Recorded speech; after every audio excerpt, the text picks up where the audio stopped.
All right, let's talk about Daredevil Born Again. The series debuted on Disney Plus with the first 2 episodes.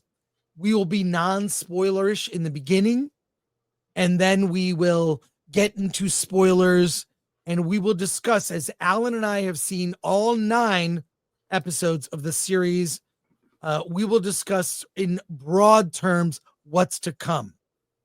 And we'll keep that spoiler free, except for one thing that the chat keeps asking about. We may get into that. But Alan, give your impressions of episodes 1 and 2. Okay, so we talked a little bit about it, but episode 1 is basically an episode where we pick up where everyone left off. Matt, Foggy, and Karen, they're running their own practice, and right off the bat, horrible things happens at the bar that they're at, and someone dies. Someone important dies. Should I mention who it is, or should I?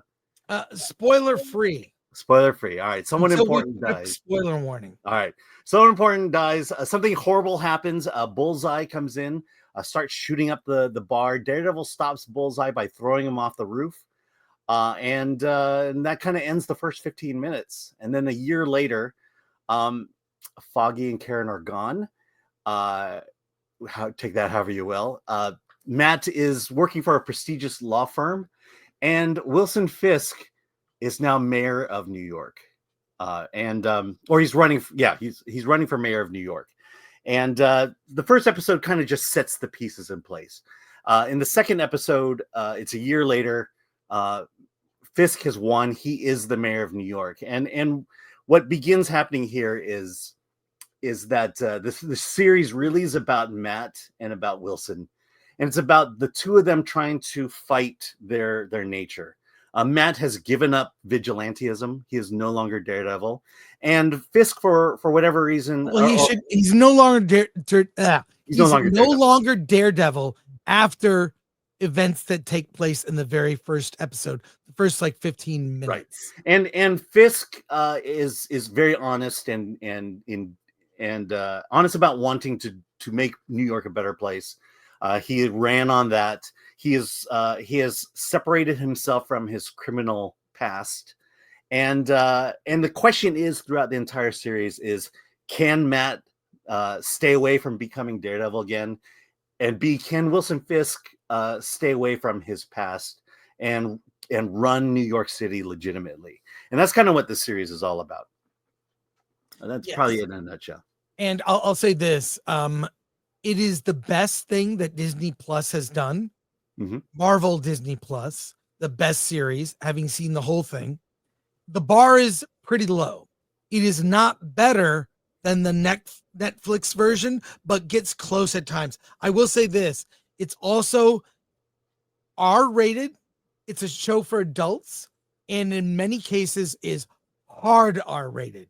I mean, there is some violent moments that are shocking. Right. Yeah. Well, the first 15 minutes is right up there with it. Yeah. I out loud said, like stuff happens that's shocking. So, it's also just very good. Even when, and this is what you see throughout the show, is what you realize, because the best scene is really Fisk and Matt Murdock meeting at a diner, having this tense conversation between the two of them and getting to know each other in an odd way. And them with the knowledge, both of them wear masks in public, right?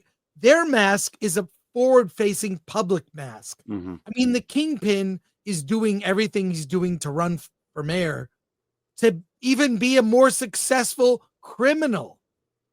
And Matt is keeping his Daredevil, the devil within, in effect, just hidden.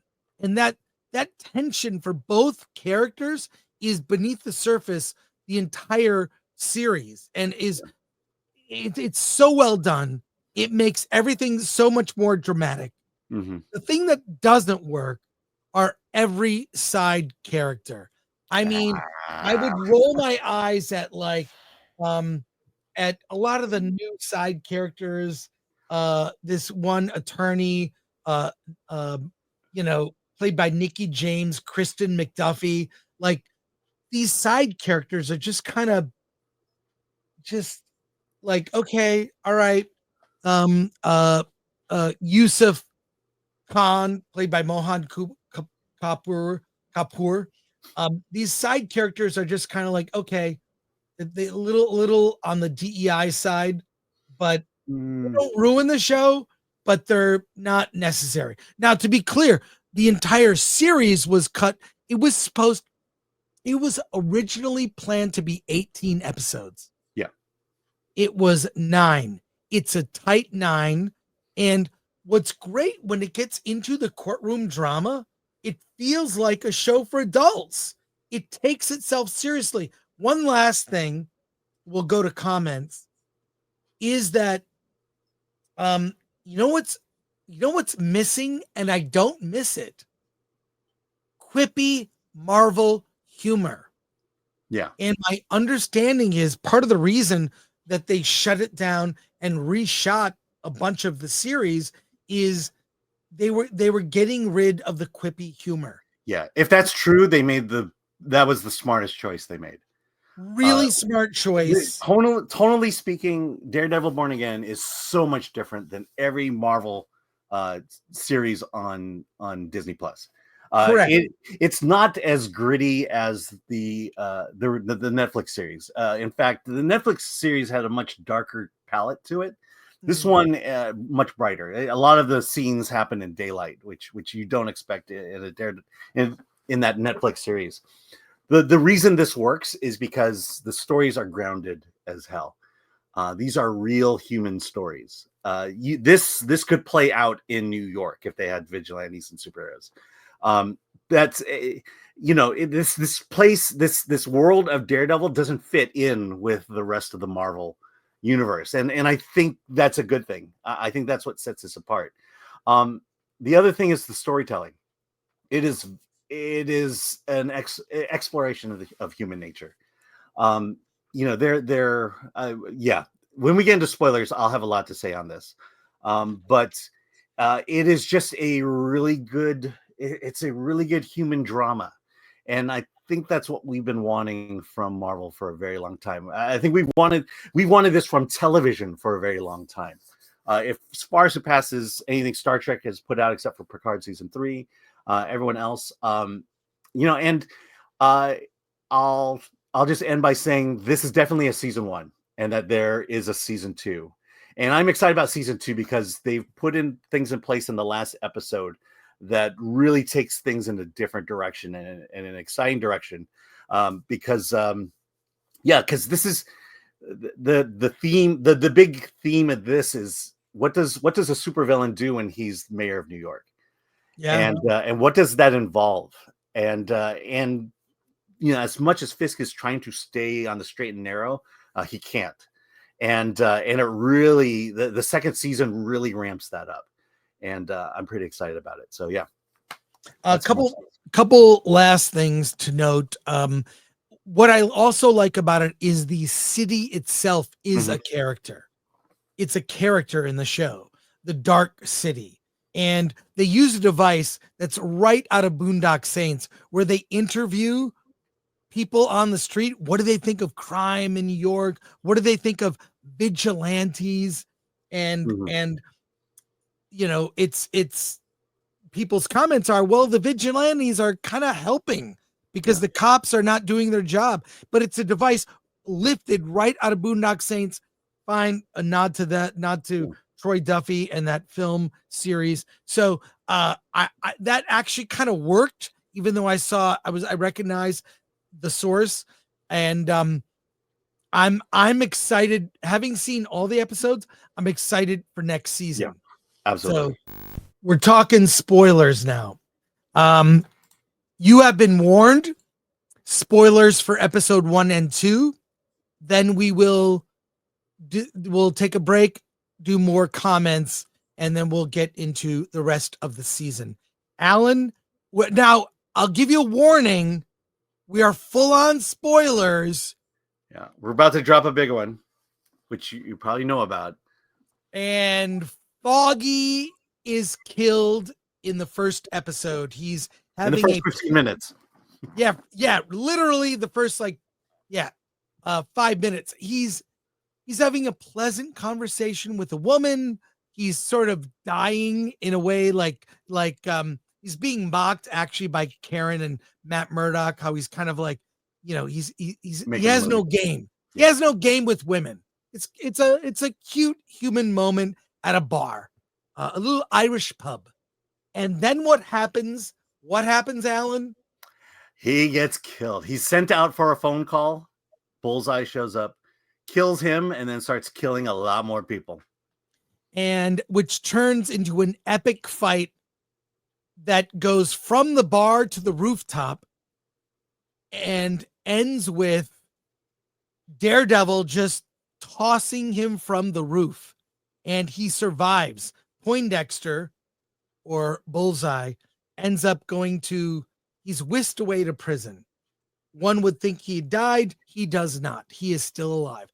That is the big spoiler in the very first episode, where Daredevil is, he's in the episode as, he's obviously he's Daredevil. After that, it cuts to 1 year later, and he has hung up the horns. He is no longer Daredevil. Yeah. And he is. Yeah. His death shattered everything. Karen moved to San Francisco. Yeah. So a year later, it's the sentencing of Bullseye. That's where we're at. And we kind of catch up to see what happened, the ramifications of it. Karen and Matt have kind of drifted off because of his death. And then Karen is now out of the picture. And that's kind of the ending of the first episode. It's shocking. And people are going to be pissed off about Foggy's death. But as Gary from Nerdrotic pointed out, this happened in the comics. And, people die in comics, they come back. I mean, for those of you upset about Foggy, it could have been Foggy's twin from another that we just never knew about his twin. Or is from another multiverse. It could be a multiverse Foggy. It could be Skrull Foggy. We don't know. In the comics, and this is a spoiler, in the comics, Foggy faked his own death and was put in the witness protection program. So all I'm saying is people die a lot. I will say this on the death. He's dead for the whole show. Yeah, he's dead. He's dead. He's dead. And this goes, it's, the events, take place a year later, and he does not come back. He's gone. So now, the originally was planned to be 18 episodes. They did 9. So this is like a split season in a way. Mm-hmm. And there you go. So that's the big spoiler. Now in episode 2, and what I really like is it's just as exciting with Matt not being Daredevil as it is when he's Daredevil, right? Mm-hmm. I will say some of the things, they kind of turned him a little bit into Spider-Man with his cane flipping around and using. They've always done that. That's been my problem with the original Netflix. They did it a little too much for my taste. Yeah, no, they do it all the time. It bothers me too. Yeah, but all I can say is this is the kind of drama you want. Mm-hmm. And I think was a way to kick off the show that was shocking and amazing. And, look, they killed Spock in Star Trek II, The Wrath of Khan. Then they made a movie, a sequel to that, called Star Trek III, The Search for Spock. It's kind of a spoiler in the title of the movie. So just because someone dies doesn't mean they're dead, especially in comics. Alan, any final thoughts? And we'll go to comments. Yeah, I mean, do we just want to talk about the first week, or how far just down do we episode 1 and 2? Episode 1 and 2. Okay. Yeah. look, he's dead. Foggy is dead. But I'll just go to the note. One comment here from Robot Shlomo. Killing Foggy in the first 5 minutes was an amateur move. After which, where are the stakes? The question is, who killed Foggy? Who set up the hit? And that plays out to the end. So there's some important things there. Yeah, there's, exactly. So there are season-long issues that we'll get into in our in a follow-up.